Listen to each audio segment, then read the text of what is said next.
Today we have a very special guest, and she is Geraldine Orozco. She is the owner of the Bay Area Meditation in San Francisco, California. She oversees the international experiencer support group called hybridmother.com, and she's currently writing her book DNA Origins and the Hybridization Program. In 2017, she underwent several hypnotic regressions that uncovered a lifelong history of abduction and participation in human hybridization, with 24 hybrid children as a result. Geraldine, thank you so much for joining me. I really appreciate you taking out your time this evening, and welcome. Thank you so much for having me. It's an honor to be here. All right, so can we start with the day of your contact? Yeah, so in 2013, I experienced the life-changing experience. And prior to this, I'm an entrepreneur for over 10 years. I had an event planning company. And I began working with meditation and training under a shamanic energy healer that began to train me meditation. So early on, so just right before that, let me just give you a little, how did we end up in that situation? Sure. Years before that, in 2008, 2009, I began working with meditation. And as a result of learning to meditate and seeing the incredible results of meditation in my life, in my business, in my career, in my family relationships, everything, in my health, I decided to fund a meetup group called Bay Area Meditation. And we started from 10 people and expanded up to 700 people. And it turned into a business where I was now teaching to companies like Google and Facebook here in the Bay Area. Wow. So it was very exciting to do that. And I really went very deep into learning about meditation and what it does for us. And what I began to discover with my own work, internal work, is that I began to peel layers of perception of myself in such a deep way that I ended up coming into a point of, I guess, a neutrality, a neutral state of understanding that I was not all of these ideas of, identities that I had taken on, like whatever it was that I was living up to that point. And so I had been working on meditation a lot. And one evening in October 2013, I wake up at 3:33 in the morning, exactly on the dot. I wake up to an incredibly bright light in my room. And as I look down at my phone, it says 3:33. And, I wait for a minute because I'm thinking somebody is trying to either call attention to our home or trying to break in. I wasn't sure what was happening because I live in a very quiet neighborhood. So I put my phone down and I go up to the window. And as I'm looking through the blinds, I'm seeing the light get even brighter. And then next thing I know, my entire body goes into paralyzes. I can't move. So I'm being taken from the inside of my window out into over the garage, or I have a garage over my, right outside my window, and I'm being taken by these 6 tall grays that are about 7 feet tall with these giant eyes that are bringing me into something that looks like a lenticular craft.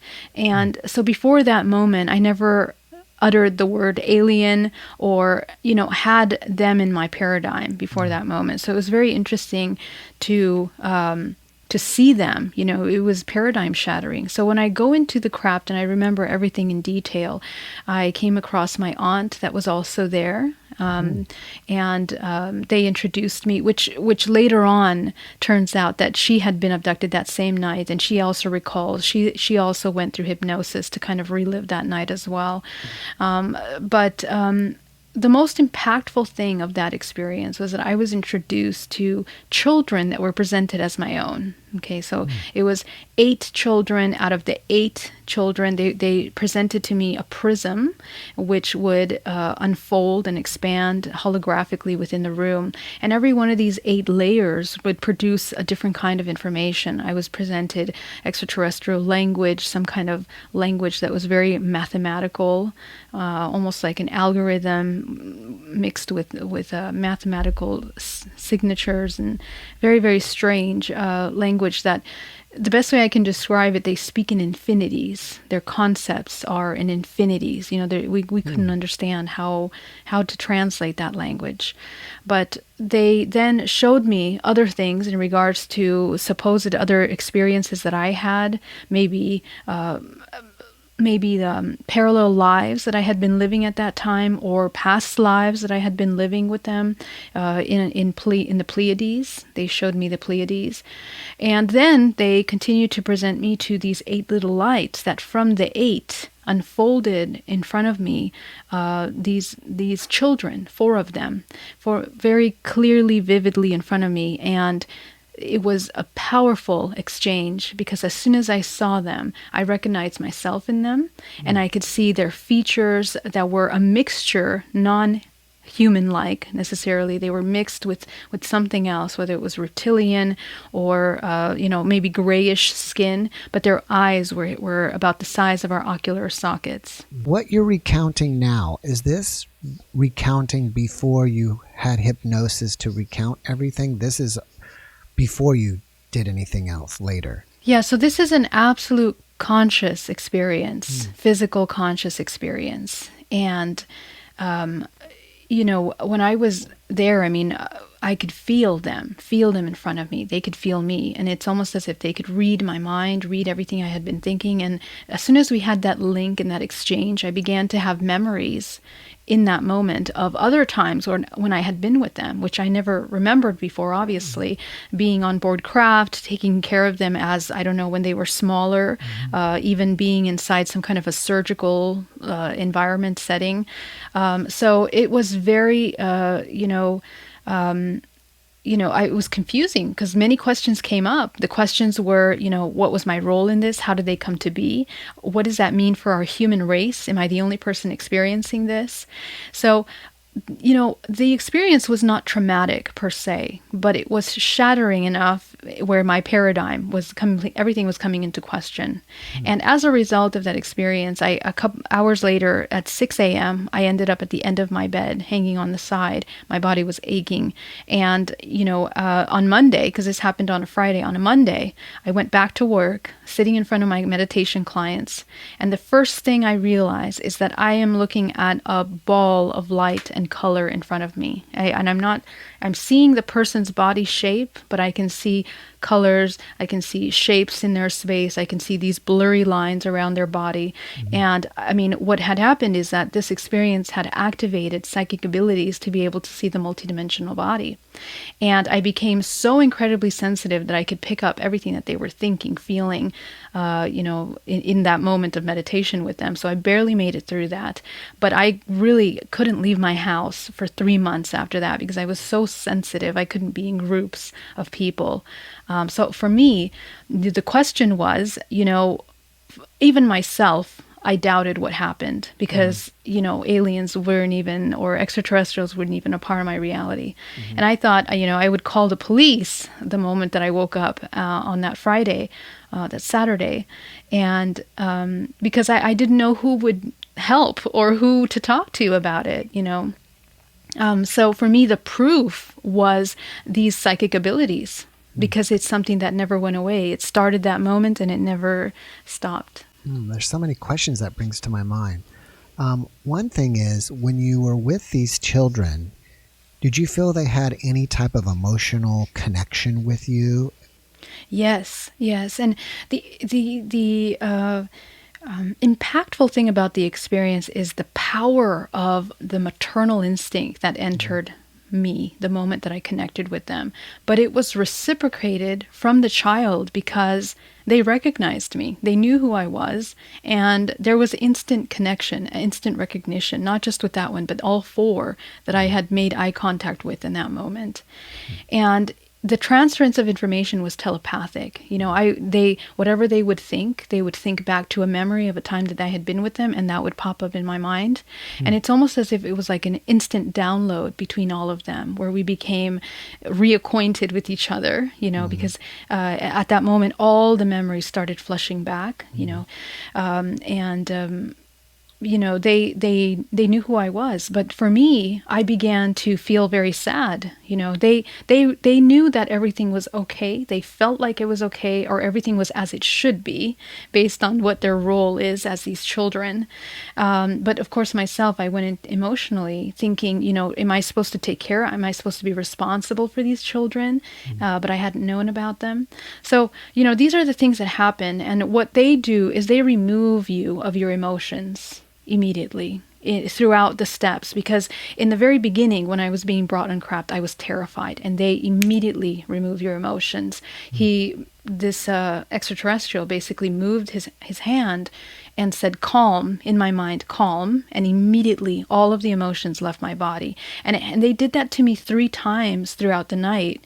When I saw my aunt, because I panicked when I saw her in her nightgown, just zombied out in front of me. And then when I saw the children and I was leaving the children, they removed me of the emotion, and they brought me into a holographic space that looked like a rainbow nebula, like you see back here, which is why I paint them now, because it's a memory, of being in that space, in which for the first time in my life, I felt complete disconnect, but at the same time, connection to absolutely everything, not just in the earth in my life, but in the universe. And it brought such an incredible peace that I've always tried to recreate that experience through my meditations, because I hadn't known that feeling before that moment. So I believe their intention was to provide the acknowledgement that these children were here, the connection between them. And I believe that connection is an emotional imprint, because now I understand, being able to see the multidimensional body, how we absorb emotions.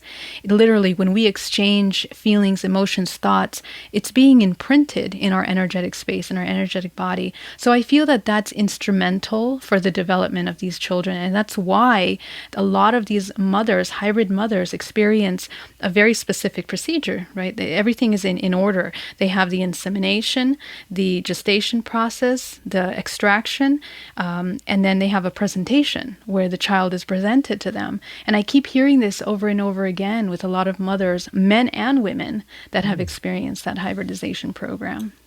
So you mentioned that you could see yourself in these children. 2 questions. Do you think that they were trying to make these children look more human so they could be on Earth and not be recognized? Or do you think that they were just sharing DNA with human to stabilize themselves, or to further their own species? So the way that DNA functions, when we're talking about the hybridization program, we're talking about a cocktail of DNA. And what is DNA? DNA is a holographic infinite database of information that stores information of everything that we are, not just in this current timeline and experience, but everything that we have experienced, or even potential timelines that we have access to through, fragments of ourselves. As infinite consciousness, as these souls, what happens when we come into this 3-dimensional plane, we experience something that's like a fragmentation of this whole consciousness. And what we are in this physical body is just one fragment of that infinite consciousness that's now experiencing this human body. And so all of the other fragments of ourselves can organize themselves in a range of frequency ranges of frequency, which we know them as archetypes. Okay, and so one of those archetypes or ranges of information we recognize as humans. So for example, in past lives, we can connect to Cleopatra or, King Arthur, whatever it is. We have these certain archetypes on planet Earth that we always seem to cycle through. The extraterrestrials in this immediate organism of the universe also experience some kind of fragmentation like that. Okay, so there's ranges of frequency within their races that manifest into their specific races. So there's draconian, reptilian, humanoid, and even some that look insect-like, mantids or something like this. So what I've seen is that these races really represent ranges of frequency of information, and within them can be very varied, just like humans, just like in the American community, we have many different races that make up that, right? It's a melting pot of cultures and information. And so they function in that same way. So whatever the end product is, so that hybrid child is a combination of human genetics as well as a gray or a reptilian or a mantid, it provides them the ability to access that specific lineage of information. So they have the ability to tap into those fragments within that library of information. And so what I think is that the children that are created in those specific agendas, because there's more than one. I've been a part of 4 different hybridization programs, some that have been very low frequency, very what we would think as horrible, terrible agenda type things, and other ones that are supposedly very high vibrational experience that are meant to be very evolved souls. Okay, and then another one is a terrestrial that we have here on Earth, which is currently carrying out some kind of, cloning type of programs, as well as hybridization. But the currency is the same, right? What's the value in all of these programs? It's the information, it's the data that is held within this organism through the DNA, through these genetics. So the product that's being raised on these hybridization crafts. I've been to a couple that look like a honeycomb, and the entire operation is purely dedicated to the hybridization program. So this is where they will have, their geneticists. They will have all of these different departments that are specifically about that. And some of these children are meant to grow up into adult size humans, but some of them, or beings, some of them are kept as children as well, or they won't develop past a certain age. And what I've realized, it has a lot to do with the vibrational frequency, understanding how this human structure operates. They are utilized sometimes to be brought back into the human timeline, which is the reincarnation cycle that you and I experience. And so this is where we start to see hybrids like Mary Rodwell, for example, who writes about the hybrids here on Earth that are incarnating in our birth here. Children at the age of 8 are giving you explanations of physics at, some university level. So these incredible, highly advanced children would be the product of those hybrids that are being created. But again, there's many different agendas, so that's just one of them. All right, so you came back after this experience. You went back to meditation. You couldn't leave the house for 3 months. You kind of probably eventually adjusted back into your life. And then I believe at some point later you have an NDE, and I'm curious, during your NDE, was it anything like being on the craft, or anything like being in the rainbow? I don't know what you called it, but the rainbow, the nebula, rainbow nebula. Was it like that? Or if not, what was it like? No. The experience was,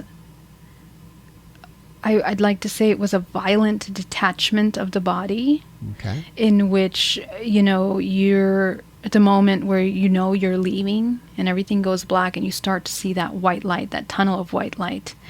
But what I realized through that experience is that the moment that you start to see that white light, I was very conscious that I was dying. I was very aware that I was leaving the body, and I began to question, what brought me to that experience, and was this really the end?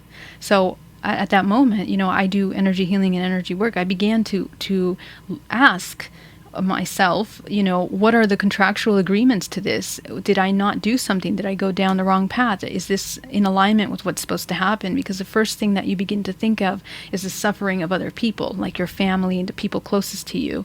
And I thought it was horrible to impose that pain on them. And, I began to ask what were the contractual agreements. So they presented themselves to me, the contractual agreements. And immediately I saw my family appear there, and some ancestors of mine began to appear around me. And what the reason why I was dying is because I got bitten by a scorpion. Okay, and I saw the scorpion. Okay, and the contractual agreement with that. And what was interesting is not just astrologically, but it had brought me to a certain alignment in which there was a death that had to take place, I guess metaphorically and physically at that point. And when I saw the scorpion and I saw the contractual agreement was one of experiencing the limitation of sexual and creative life force energy in my life. Any kind of doubts of myself had brought me to experience this kind of rebirth process. And so when I accepted that, I decided to break those contractual agreements of any fear that I had had in that moment. And then it opened up the choice of whether I wanted to come back to Earth or leave. So I decided to come back, even though it would have been easier at that moment to just leave. Because through the awakening and through the several experiences that I had through the hypnosis, I received so much information in those hypnosis that it was overwhelming, and I had gone through several existential crises at that point that made it very difficult to be a regular person, have regular conversations with people, So it was a moment where I had asked, maybe it's just better that's enough joyride, let's just leave, So the interesting thing was that when I broke that contract and I made the choice to return to be of service to what I was doing, I immediately started to breathe again in my body, and this dissolved. Another thing that I realized from that experience is that the white light that is available to us there is not always what it seems. I believe that the moment that you're leaving, the vibrational frequency that you are, what does that mean? All of the thoughts, the emotions, all the programming, the things that make up your beliefs in that moment of detachment from the body will dictate the next experience of what you will have. So for example, I saw my family and I was able to break those contractual agreements. But at the same time, there was an element of not knowing, of maybe fear. And so it opened up almost as if a black hole opening for me to leave into a different directions.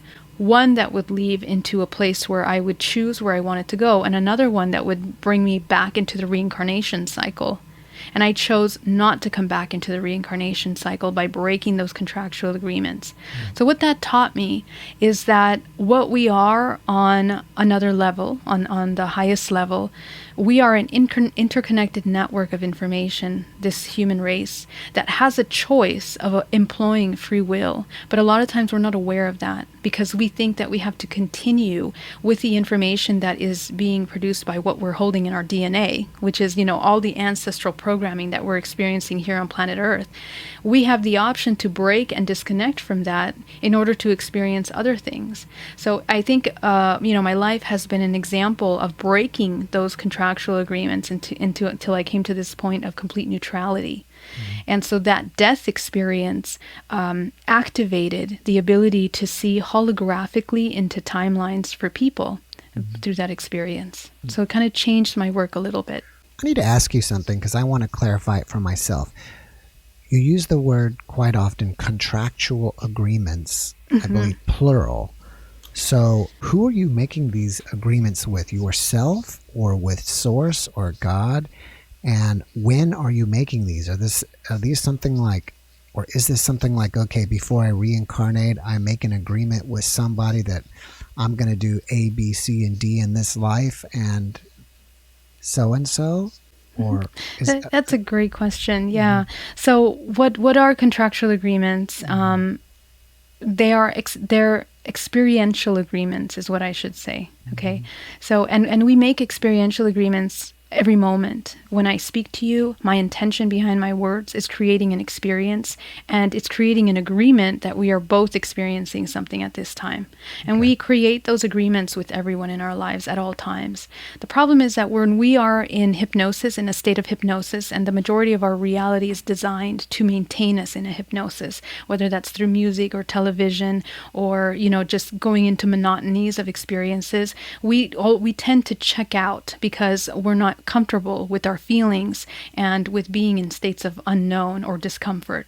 So when we do that, the mind goes into this state of repetition, where we don't realize the kind of agreements that we're making.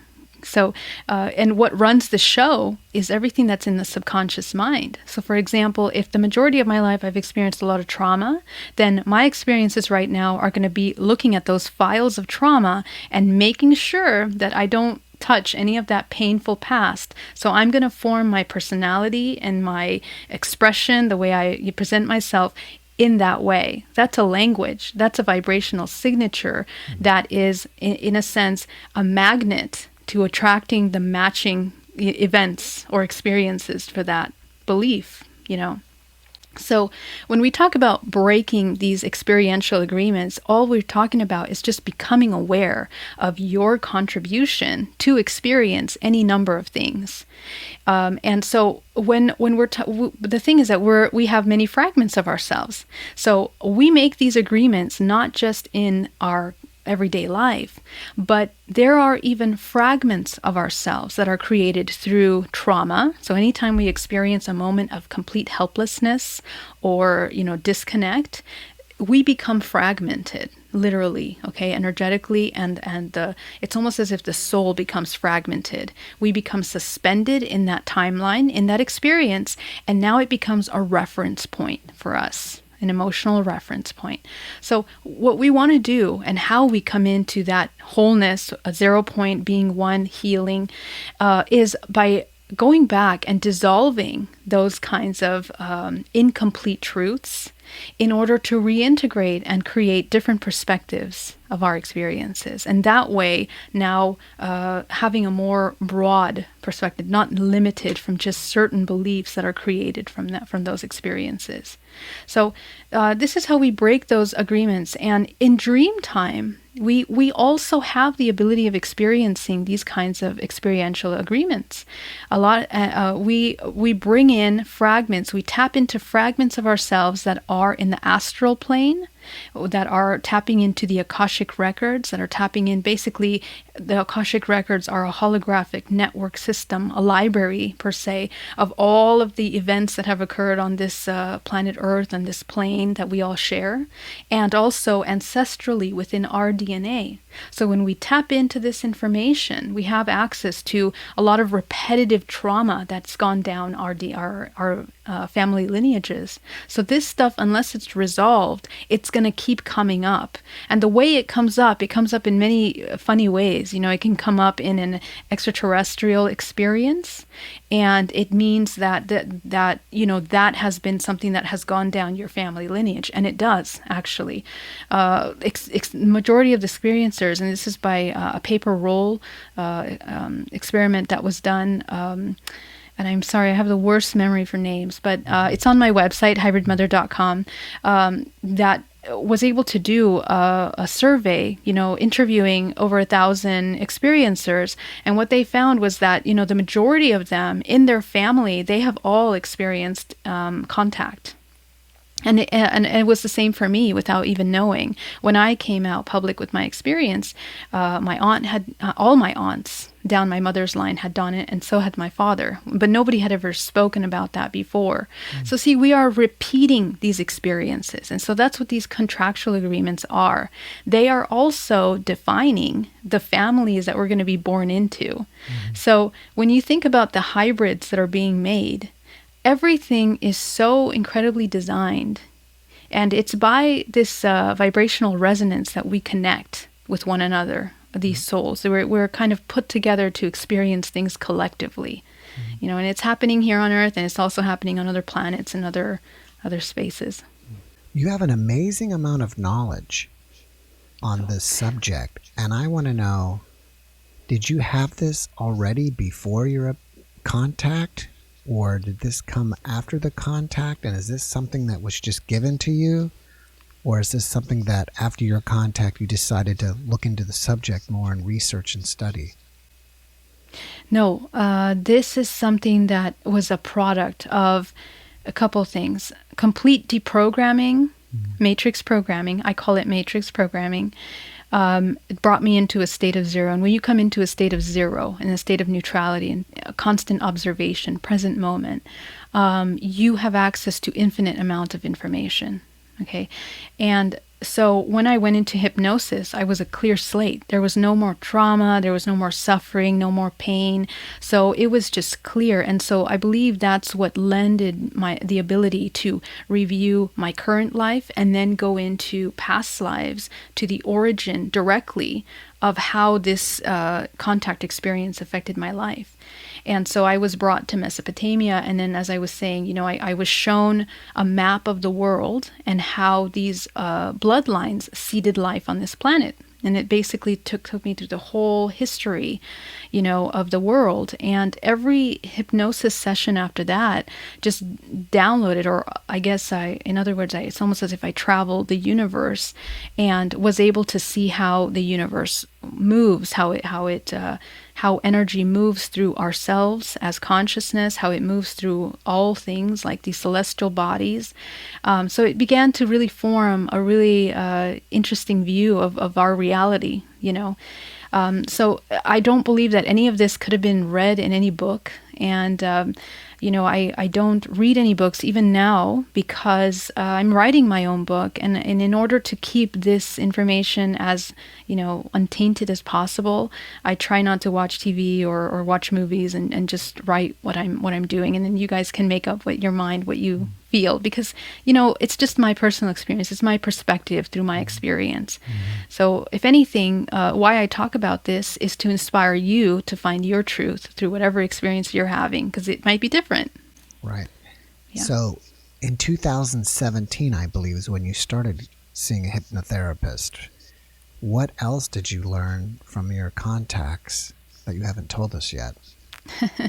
It's a lot of very interesting information, but a lot of it had to do with bloodlines. Okay, bloodlines that were preserved historically from the origin of our human race in Mesopotamia, and how they are a product of a mixture of these, we can call them extraterrestrial. I believe they're more interdimensional beings to create the human race, and with a very specific agendas of seemingly to incorporate systems of control that would produce life force energy, unlimited life force energy, to prolong the life of these agendas.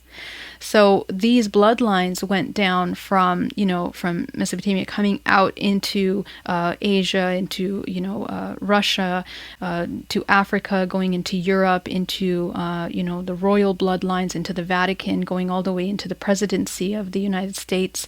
And I was shown that a lot of these bloodlines are preserved, meaning that they stay within the family. They try to preserve it, and they are very selective with who they allow to come into the family. And even some of the greatest artists in history have been a part of these great families, but always keeping that power within a very certain dedicated number of groups of people. And we see that today. All of that has trickled down, not just in the lineage of presidency that we see in the United States, but also in the collective. I mean, 147 companies own all of the companies on this planet Earth. And those are owned by a very small select group of people that are related, and their origins lie within these bloodlines. And, these are the majority of the control systems are operating here are the banks that are 11 main banks that are running and funding this entire system.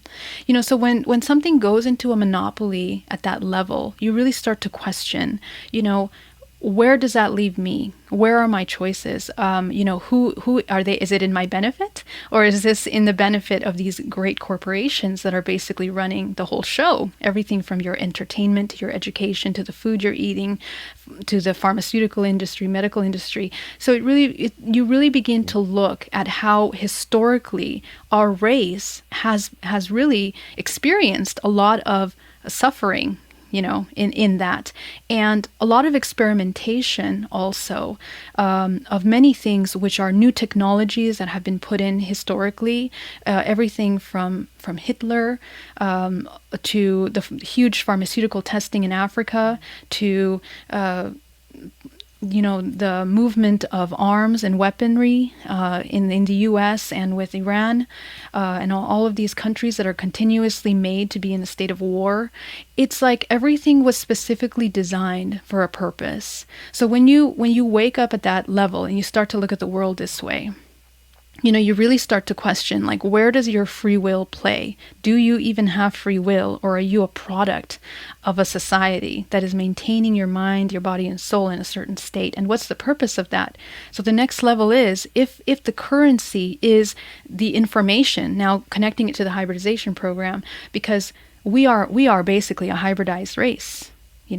And the information that we hold within our DNA is what makes us so valuable, in a sense, to continue creating life force energy for these beings, for these systems that are feeding off that information.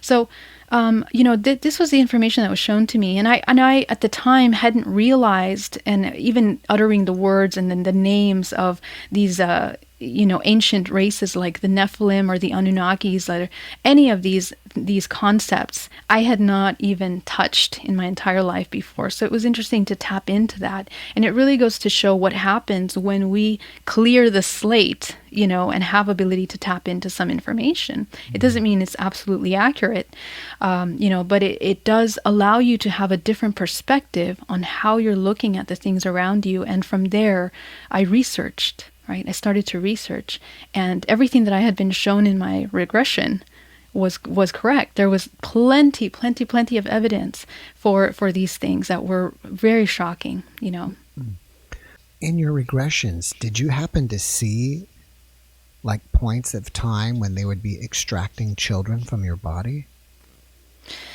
Yes, I saw all of them. And I ended up having 24 hybrid children as a result of these 4 different programs. And early on, the program began at the age of 5, which the first experience was an implantation of technology in the body. And then I was also being utilized as a child for remote viewing through that agenda at the same time. So I think what happens is that, we are used for the hybridization program, but I think a lot of times we're also pulled into many other different little programs and used to either, some people experience education, some people experience, being utilized for the psychic abilities. Okay, so the next experience is at the age of 16. I was actually living in South America for 2 years. I was going to a school there, and I had experienced my first insemination. Okay, and I literally became so ill as a result of that insemination, and I thought that it was because I ate something bad. My uncle was a doctor, and he told me to take an antibiotic, to see if it would help, and I became completely allergic. I couldn't take any medication from that moment forward, even until today. So I don't, I'm completely intolerant to any kind of chemicals, whether it's Tylenol or whatever it is. I cannot take any kind of drugs. And so later on at the age of 21, 24, 30, and even up until the past year, I'm still experiencing certain things.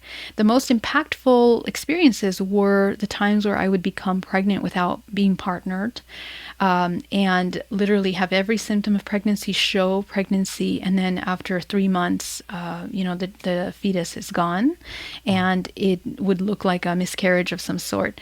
And so this is the thing, if this is happening, and I'm not a special case, I mean, there are thousands of women around the world that are experiencing, and not just women, men that are experiencing this. And every time they go to their doctor, to try to get support, of course, the doctor will give you an explanation that you got pregnant out of stress, or, it's a blighted ovum. They give you it's an anomaly. They cannot explain it. And of course, I understand, no doctor would sit there and say it's a extraterrestrial interdimensional contact. So, this is why I'm very, it's important to talk about this, because I feel that women out there that are writing me, telling me that they go to their gynecologist and they feel so lonely, so isolated, they're confused. This is not like a regular pregnancy. This is a combination of physical symptoms. Most of the time people will get sick. Most of the time they will have marks on the body. They will have dreams, visions directly relating to contact or extraterrestrials. So whether we're experiencing some kind of global psychosis somehow, or we're really involved in some kind of military experiment, or it is the extraterrestrials, I think that we got to talk about it, because there's a lot of men and women that are confused, looking for support in that. What is happening to men? Yeah, so men would experience the same thing. And so what they would experience is a very vivid dream of either being attacked or, without permission, physically and sexually, or they will be put into situations where they will have to have intercourse with certain extraterrestrials, or women that they don't know that are on craft with them. And so, for some of you, it might seem funny, and you might think it's like a joke, or, a fantasy that someone might have. But the difference between something like that and these kinds of experiences is that a lot of these men really end up with PTSD as a result of these experiences, because they're usually very traumatic. And usually, when they go into those experiences, they don't want to participate. It's something that's against their will, or they somehow put some kind of chemicals in them, or some kind of mind control to make them interested in that exchange. And so what ends up happening is that they will wake up, and a lot of men report waking up almost as if it's from a wet dream. Okay. And so, they're confused. They don't know what to do about it. And they feel they go to a psychologist. The psychologist will, obviously either prescribe them medication or tell them to continue seeking counseling for that. But these are men that are, CEOs of companies, working everyday lives, that are not exhibiting some kind of terrible sexual fetish of some sort. We're talking about everyday regular people that really feel traumatized as a result of this. And they will also wake up with marks, sometimes what they call scoop marks, or marks of dots on their body, or markings that show up from one day to the next. And it's combined with imagery, very clear, vivid imagery of contact. Okay, so extraterrestrials. So that's what makes those experiences unique. That's interesting. I have a question here. Do you think that aliens are aware of earthly wars and mass killings, like, the wars, or the war, and there's a war right now going on, I think, Armenia and Azerbaijan. Are they aware of that stuff? And if so, why do they let it happen? Well, here's the thing. We are one. We're one organism of consciousness. And the more we understand that, the less we start to look at things as separate. Okay. One of the things that I'm very, I don't want to say the word passionate, but is important to me, is to transfer the understanding that we have free will, in which we can choose to see things a certain way. And the way we're designed to see them is through this polarity, which we live in this universe that is in this immediate earth plane that is designed in the law of three, right? The divine feminine masculine unites to create life. Okay. And so that's the law of all living things in this universe. So when we look at that, there has to be polarity. Whether that polarity is between good and bad, whether it's between, we believe it's the humans and extraterrestrials, we are still one race, and the purpose of that is in order to create balance. there is a lot of information about how these extraterrestrials are very much involved in the military, in the government. And if you look at the trace of the DNA, you will very clearly see that. So part of me doesn't feel that there's a separation between these extraterrestrials and the human race and what's happening in the governments and stuff like that. There is somehow a benefit or a similar interest in the suppression of consciousness, okay, of anything, because when something is suppressed in consciousness, it becomes a host for parasitic behavior. So anytime that we reject our own consciousness, we can become open to any kind of parasitic behavior. I wanted you to look at yourself that way, but also the earth that way, the planet, our entire human race. Anyone that plays a role in either of those polarities is exercising that parasitic consciousness or that rejection of their own consciousness. So all of these things like wars, like things like that, we have to remember that a lot of times are distractions to take us away from what's important here. And the sooner we recognize that, the sooner we begin to make choices that helps shift and change what we're experiencing collectively, whether it's through the dollar and where we put our money, okay, what organizations are we supporting, or whether it's how we feel about ourselves on a daily basis, not coming into a state of victimism, because we are never victim of anything, okay? So all of these wars and everything, a lot of time they are carried out for other reasons that are beneficial to corporations, to other businesses that are profiting from that, other systems, and it's a very complex system. So education is important. You need to understand why these things are happening and who benefits from them. Because when these things are carried out, there's someone that's getting a paycheck somewhere, okay? And there's and of course the suffering is a result of that.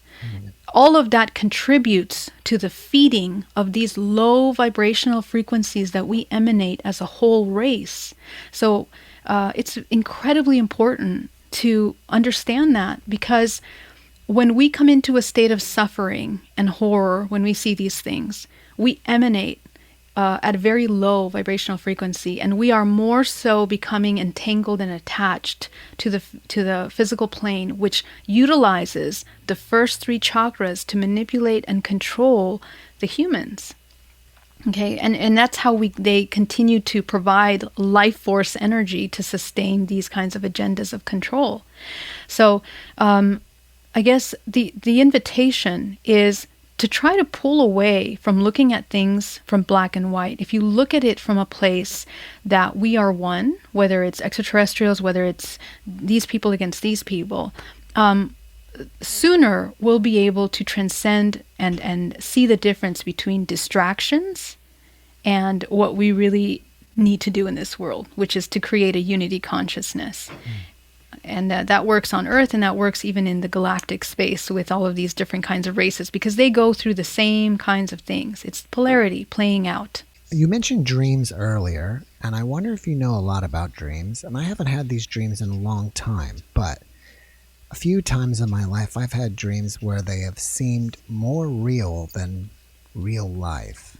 I mean, they were real, you wake up and you maybe, I don't know if I was confused or what, but they were so real that it were really there. And so what would you say are those type of dreams when you have them? That's a great question. And the thing is that what we want to question is, what is reality, right? What is reality at the end of the day? Okay. We think reality is what we experience here when we have our eyes open and we can, feel things and do things. But the body, when it records information, it doesn't know the difference between you being in waking state and you being in dream state or in some other state of consciousness. So keep that in mind, right? So if the body doesn't differentiate, then where do we play a role of our consciousness? Where does our consciousness need to pay attention? When we are in dream time, we are experiencing through the non-physical, the non-body parts of us, we have access to fragments of ourselves, which are in the subconscious mind, through the subconscious mind, have the ability to enter into the Akashic records or the astral plane. The astral plane is the plane that's closest to Earth in between the Akashic record, and then above that we have the spirit and the soul. The layers of our human body are interconnected with the layers of this planet Earth. And where the Earth meets the physical body is within the astral plane and the Akashic records. The Akashic records are the record keeper, the library of all the information that's occurring underneath so everything on Earth. The astral plane is the navigation of the non-physical aspect of ourselves and all living organisms on this planet. So this is where we meet and we connect with each other. So when you are in dream time, and your level of awareness, it's incredibly important to train yourself to become more conscious in that dream time. So if you have a dream that's incredibly vivid, it means that you are experiencing through that astral plane very much conscious and aware. And so there's different levels of consciousness even in that dream time, even in that astral plane. The ones that you're more awake are the ones closer to your physical body and your physical experience. The way that the physical body is set up, it's more like a hologram, really. Everything, every single cell in the body is oscillating to create a toroidal field that creates a network of information that now creates a network over all the entire body that's now communicating with one another.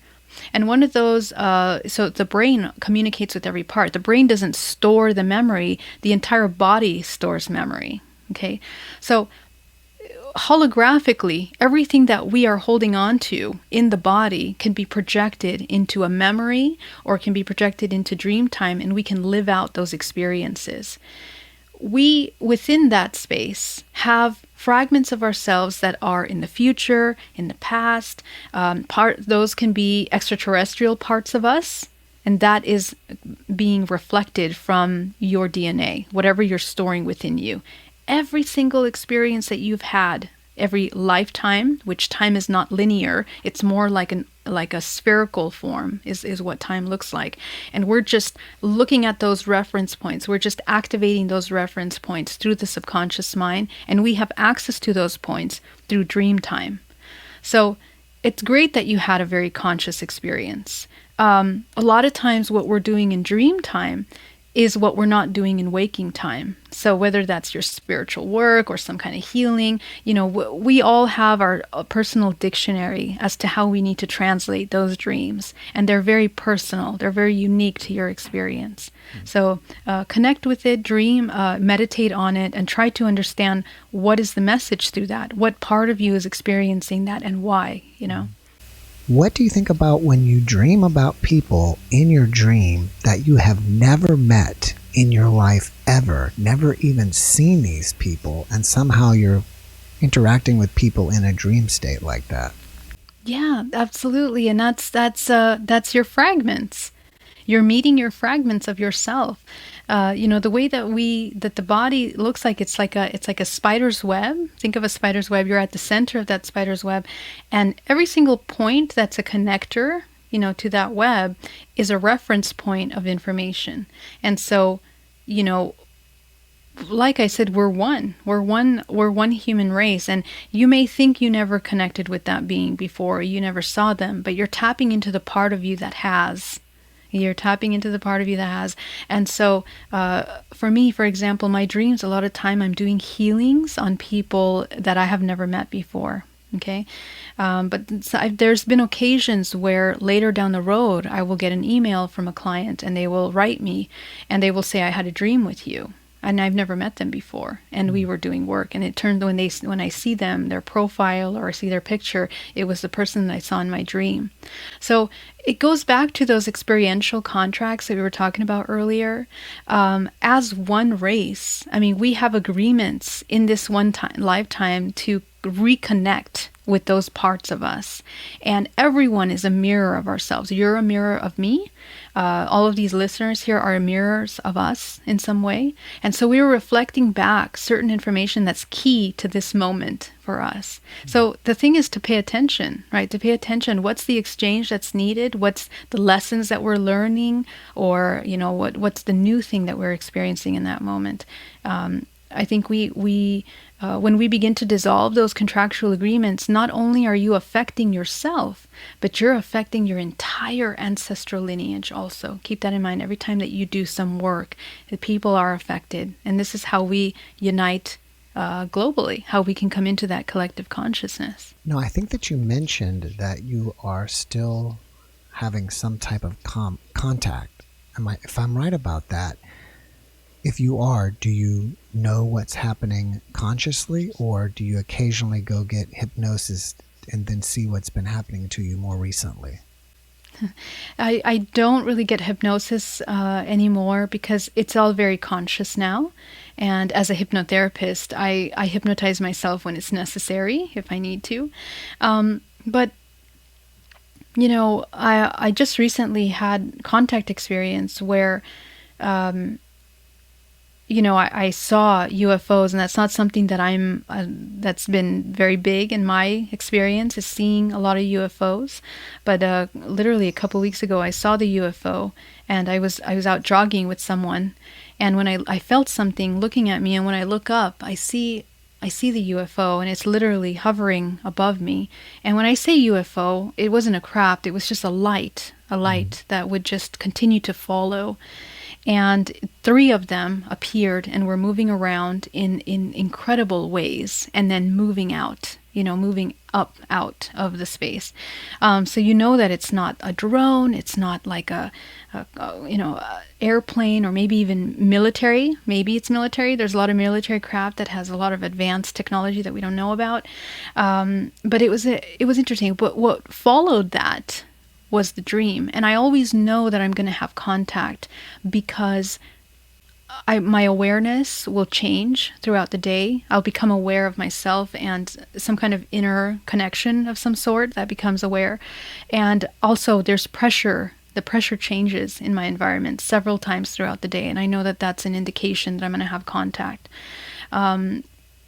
So that evening I had the contact. I actually painted it. It's that painting behind me. You can't really see it, but I had one of these very conscious dreams where I'm approaching these 3 UFOs, and underneath that are these white beings of light.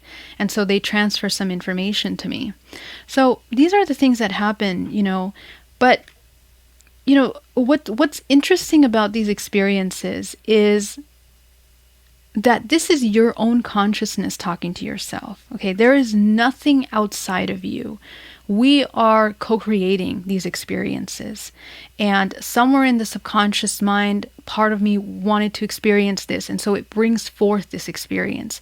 So ultimately, the biggest message when it comes to contact is that we are never victims of our contact. Very easily early on in these experiences, when I heard my regression of the abductions that I had when I was a child, when my parents heard it, they were horrified. They were like, oh my gosh, how is that possible that you would experience such a thing? And, a lot of people call me and let me know that they're very traumatized from those experiences. But the thing is that we experience that for a reason. And if we're conscious of it in this life, that means that there's a reason for that. You have to work with that information. It is an invitation to the interdimensional world, the non-seen world we have the ability of connecting with and interacting with. And you have a role in that somehow, whether it's to share your story or, to work with that space. So, now the experiencers are very much conscious, very much aware, and I know that they are in alignment with what I need to do. And all of the negative experiences that I was experiencing with the military, for example, which I have had, military abduction, that was an abduction, where I was taken from an Airbnb at a conference. And that was a very traumatic experience, very vivid and real one, separate from these ones. If I'm right, I think you were just saying that you consciously chose, or people are consciously choosing to be contacted? And if so, I thought you said your first contact was when you were 5. So do you think back then you were consciously choosing that? Yeah, that's a great question. And it goes back to these experiential contracts.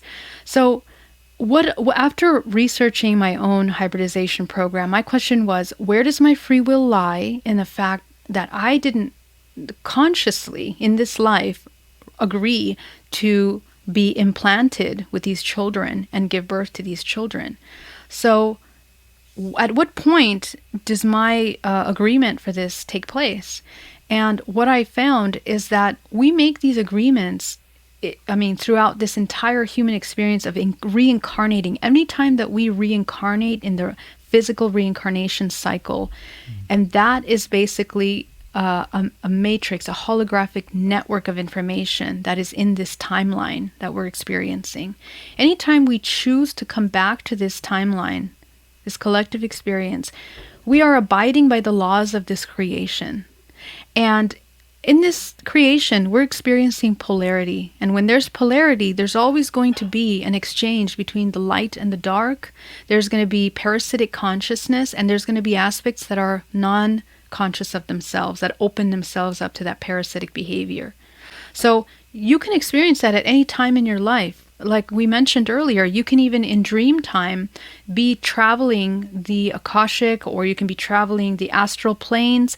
And if you're not conscious and aware and your intentions are not in alignment with what you're supposed to be doing there, you can very easily match some kind of experience that's matching that kind of fear subconsciously, that doubt, that insecurity, and that will manifest into these kinds of experiences. So our mind is incredibly powerful, and it really speaks to the control that we have over the co-creation process. It begins in your subconscious mind. Right now, we are all cycling through the traumas within our families, but collectively, we're also cycling through traumas within the human race. And the human race, for eons, since the very beginning of life, insemination on this planet, we're experiencing a dance between this parasitic and non-parasitic consciousness that we have a choice of whether to participate in or not. So these experiences were agreements that were made in past lives where I was not aware and was not choosing consciousness. I was rejecting my own consciousness, and they could have been made in the astral plane in those moments and within this life. So this life is just one conscious fragment, one fragment of myself that's living this Geraldine life in this physical body. I have other fragments of myself that are living out other lives, other possibilities, and we all do. So we have access to those, and it's all interconnected. How long do you think these programs have been going on? These different programs of hybridization. I think that it's more than just a program of hybridization. I think what we're talking about is the exchange of consciousness. Okay, so exchange of information, which in this particular dimension, we're experiencing or exploring polarity. Okay, so we're going to be moving through these kinds of experiences. Either taking or receiving, creation or destruction. So I think what it is, it's just a manifestation of that. It's just one of the many millions of manifestations of that. I think that in this current organism of consciousness that we live in, imagine this world, this galaxy, this universe, one cell inside of a multiverse of different cells. There's other potentials. There's other laws of creations in those universes. So I think that it's just the exchange of that. And when we look at the history of how this entire matrix was created in the beginning, all it is the source, an aspect of source that wanted to experience its individuality through polarity, right? That's all it is, really. So I really invite you to look at things like this, to look at it like this from a higher level of the exchange of consciousness and the awareness or lack of awareness, because we can get lost all day in storylines of extraterrestrials and wars and galactic wars and earth wars. But at the end of the day, what we're talking about is that either awareness or the lack of awareness of these conscious organisms and the exchanges that occur as a result of this lack or awareness. So it's something that's a part of the design of this exchange that we are agreeing to experience right now temporarily. Do you believe that humanity is evolving? And I'll kind of share a story to kind of say my point of view. Several years ago, I went to the opera to see The Marriage of Figaro. And all those songs that you hear in cartoons, most of them come from that opera. So it's a delightful opera to watch because you know all the music. I think that opera's 400 years old. And I don't speak Italian. The words came across a board on the top so I could understand what's going on. But after I watched that opera, I felt like in 400 years, just the problems they go through, the situations, all the storyline, humans have not changed in 400 years. We are still the same people, the same problems, the same way of acting. Only thing has changed is technology. So do you think that we're evolving or getting any better? And hopefully so with hybridization? We're not going anywhere. Thank you so much for noticing that.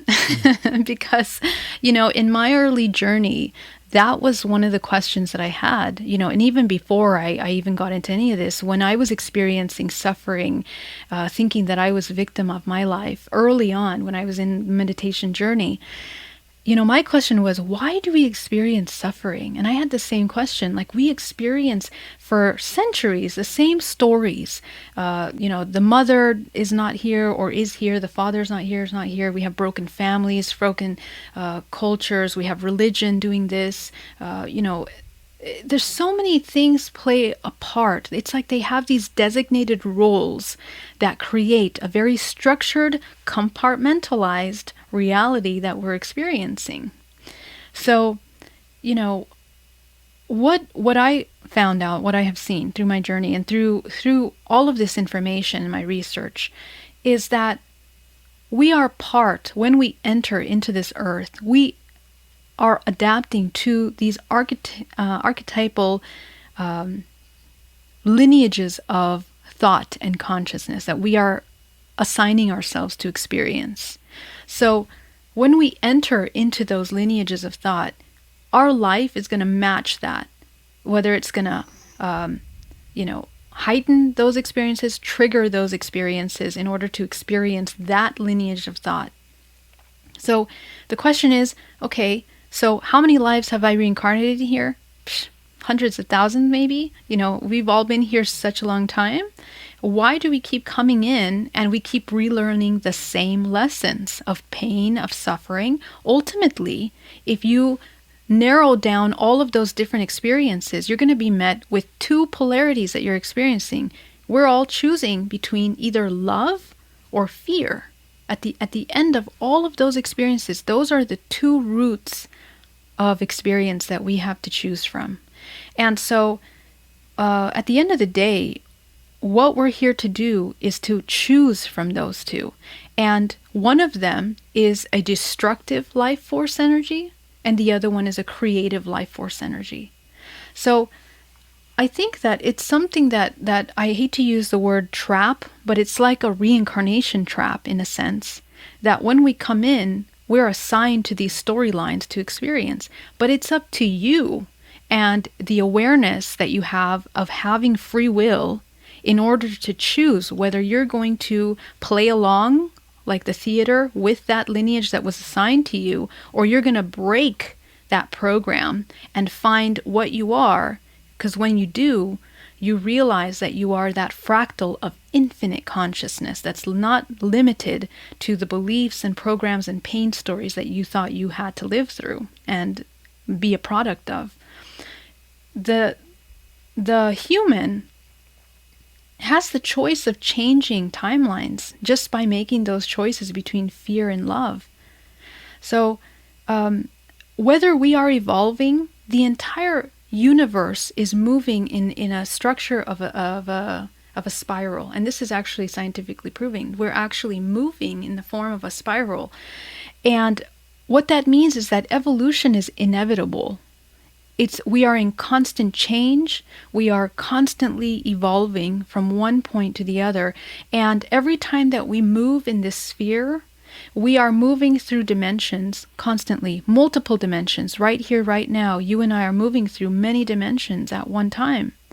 And so the trajectory of this multiverse functions in a way where it moves in the form of an infinity cycle, okay, through this spiral.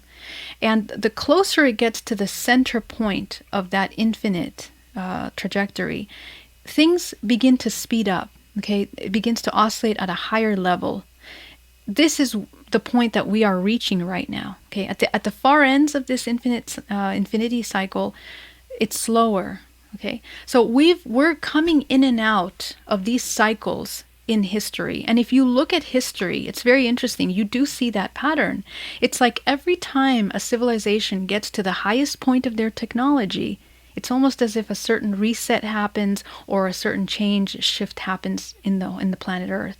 So we're going into that center point right now where we're coming into another height. That's why it really does feel over the past 10 years that time has sped up. Things are, even our manifestation abilities, technology is always going to try to meet and catch up to the organic.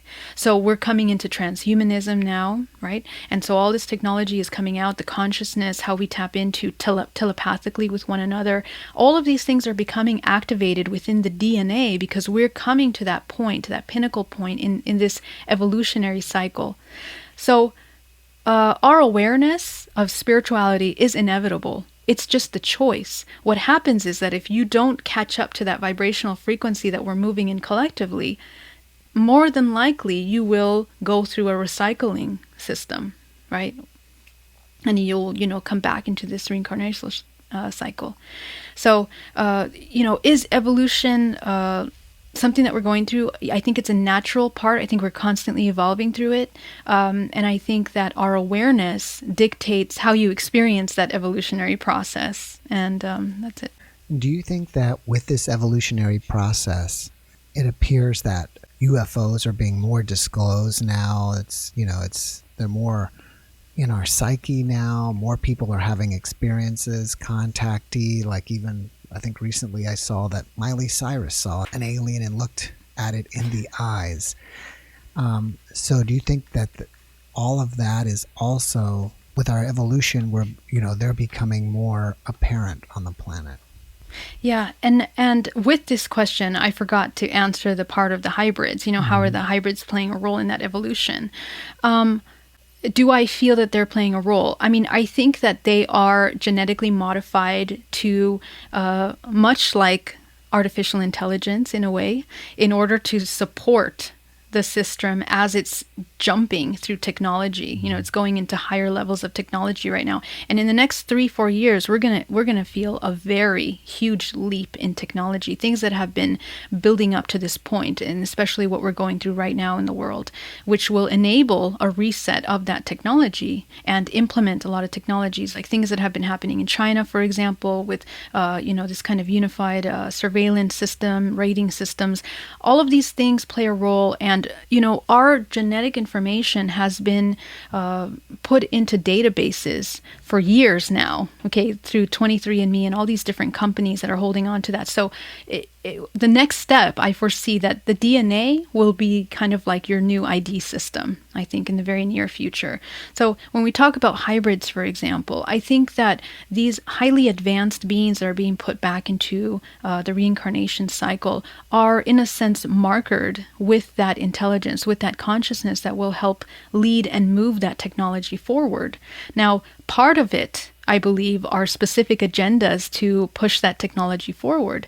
Other parts of it, we can say, are also consciousness that is also, along with everything, evolving, right? It's not evolving, we're just becoming more aware of it at this time, because it's almost as if the veil is thinning between the physical and the non-physical. And I think that that's a natural next step when we're getting to these levels of where technology is merging with consciousness. I think that's the natural next step. You begin to question consciousness, quantum field, and all these things, where you're looking beyond the physical field. So do I feel that they're going to help us? I think that we don't rely on anything external from us to help us. I think that it's our responsibility right now, whether we choose to come into that creative life force of conscious awareness or not. And that's going to be true always, right? So that's also going to dictate the path that we take here collectively, whether we're going to go more towards AI or more towards the organic. That those are kind of the roads that we're taking, or the merging of the two. Now, UFOs and sighting, do I feel that they are coming up more? I feel that, the whole concept of disclosure is a pretty... it's like a cynical joke, I think, in terms of the government coming out with it. I know that Trump has created this, this space force, whatever. And I believe that what that did was kind of bring it into the mainstream, which is interesting, preparing for the new technology that's going to be implemented soon, I think that the government has had a lot of incredibly advanced UFOs and craft for a very long time. And we are baby fed little amounts of the technology, which is extremely advanced right now. Okay. And so what we're going to see probably in the next couple of years is, all of the things that they've been working on for the past 10 years. But some of these UFOs are terrestrial. They are the government. And we're going to start seeing those lenticular crafts, all kinds of interesting craft out there will be released, I think. But yeah, that's all I want to say. All right. So you said that you've received many, many emails. So are people allowed to contact you? And if so, if you interact with the public, what's the best way for them to get in touch with you? Yeah, thank you. If you guys want to, if you're an experiencer, or a hybrid parent, a woman or a man that is experiencing something, please reach out to hybridmother.com, and you can email me there at geraldine@hybridmother.com. You can join the support group. I have a calendar there for you to check out. And if you would like to get a DNA reprogramming with me or hypnotherapy, you can find me at geraldineorozco.com, and you have all the information there. For any kind of resources or free meditation and energy work, you can visit my YouTube at Geraldine Orozco. So, yeah, thank you so much. Sure. So you're in the middle of writing this book. Are you involved in any other projects that you want people to know about? A lot of fun stuff. Right now, I invite you guys to check out Opus, which is a research. I'm on the director's board of this research organization that studies the phenomena, UFO and phenomena. So please do support. Check that out. We're going to be pushing out some very fun things out in the next couple of months. And I'm also going to be speaking at the Human Origins Conference 2021, and the Higher Self Conference in 2021. You can find all of that stuff on my website. I have new conferences and upcoming events. There's also some shows on Travel Channel that will be coming out on the Experiencer, and some other projects that I'm working on that will be on TV as well. Just informational, documentary stuff. So I look forward to connecting with all of you, and yeah. All right. And I believe you were also in a film recently. What was the name of that? Yeah, it's called Extraordinary the Seeding, and it's based on, it's a documentary on the Hybridization Program. So it's a 13-time winner, very well done documentary. So go ahead and check that out. I think it's on all viewing platforms.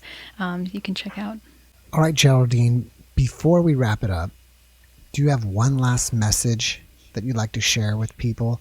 And actually, before you can either include this in your message, but And I wanted to ask this earlier. I found it fascinating that the polarity is love and fear, not love and hate. For me, I was kind of thinking, okay, the opposite of love would be hate, but it sounds like you're saying it is fear. So can you Yes. comment on Yes. that and then give us your final message? Yeah, thank you so much. And that's kind of exactly where I would want to end, this chat. When we talk about, in order to hate, we have to see ourselves as separate from something. And when we see ourselves as separate as something, we are fearing the unknown.